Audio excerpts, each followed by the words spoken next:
Hi friends, I am not sure how to say this name, so we're going to pronounce it Umande. A mom for Umande. On a cold winter's night, the zoo is quiet. The visitors have gone home. In the darkness of the Cheyenne Mountain Zoo, a baby gorilla is born. His name is Umande, which means swirling mist in Swahili. Umande is wet and trembling. He cries as if to say, "Will you hold me?"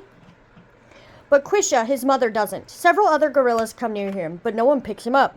One of the keepers, Mandy, brings Umande to a nursery where she and the veterinarian take turns clutching him to their chests and wrapping blankets around him. They even give him sugar water from a bottle. When he stops shivering, Mandy sets Umande back in the habitat. He wiggles in a mound of sweet hay, smelling the musky odor of the other gorillas, waiting for someone to pick him up. But nobody does. Umande spends the night in the nursery.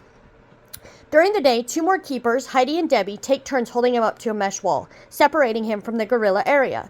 The other gorillas sniff him and lick him, especially Quisha, his mother.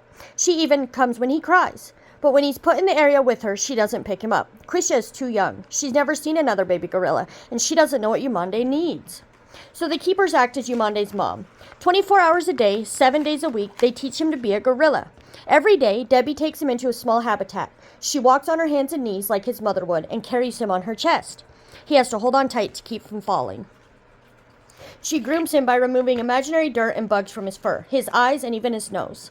When Umande cuts his first tooth, Heidi sits him on her lap and gives him bits of corn and apple. She drops crumbs on her lap, and he eats them. She teaches him to make gorilla sounds. When she's happy with him, she makes grumbles, which sound like purrs. But when he's naughty and bites too hard, she coughs in his face. If he doesn't learn good gorilla manners, he could get hurt when he joins the other gorillas. At night, Umande sleeps cuddled on Heidi's stomach or nestled against her side. She's warm and soft, but she's not his mother. When the other gorillas are outside, Debbie takes Umande into the big gorilla habitat. She carries him up on her back and ropes onto large platforms. Sometimes she hangs her hand down for him to grab. Almost everything goes in his mouth. Umande's favorite game is chase. He tags Debbie and runs away, as if to say, "Are you coming?" When she tickles him on his tummy, he throws his head back, closes his eyes, and falls backwards in the hay. Umande is happy at the zoo, but something is missing. When Umande is almost 7 months old, Heidi gives the gorillas who have shown most interest in him one last chance to be his mom. When it was Quisha's turn, Umande chases after her. Instead of picking him up, she swings him round and round. Quisha wants a playmate, but Umande needs a mom. When Umande spends time with Rafiki, his dad, his gentle touches Umande nose to nose. But as head of his troop, Rafiki's job is to protect all the females. He's too concerned about them to take care of a baby gorilla. So the keepers have to come up with a plan. When Umande is 8 months old, Heidi and Debbie bundle him up to take him away on an airplane. They pack formula, towels, sweet potatoes and greens, dog toys, and his favorite blankets. Umande sits on Heidi's lap and peeks out the window. After flying all morning, they then travel in a van to the Columbus Zoo and Aquarium. Heidi and Debbie take Umande into a special area with lots of hay, mesh walls, and climbing ropes. His new home smells just like his old one, but will he find a mom here? A gorilla named Lulu is in the habitat 2 over from Umande's. The minute they see each other, they speak in a language all on their own, full of quiet, happy grumbles.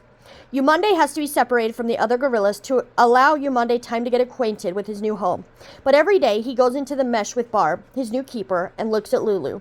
Then after 2 weeks, he and Barb move into the area next to Lulu.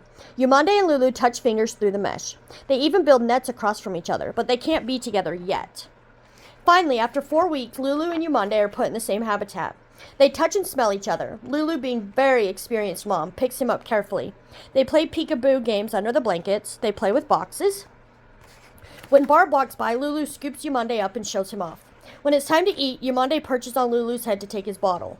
After 3 days, they are never more than an inch apart. Umande rides on Lulu's back. When she lies down, she sets him on her belly. They laugh, their quiet gorilla laugh. At night, when the zoo is quiet and the visitors have gone home, Lulu hangs her hand down and Umande grabs on. She takes him up to her nest. He curls beside her and they fall asleep together. At last, Umande has a mom. The end.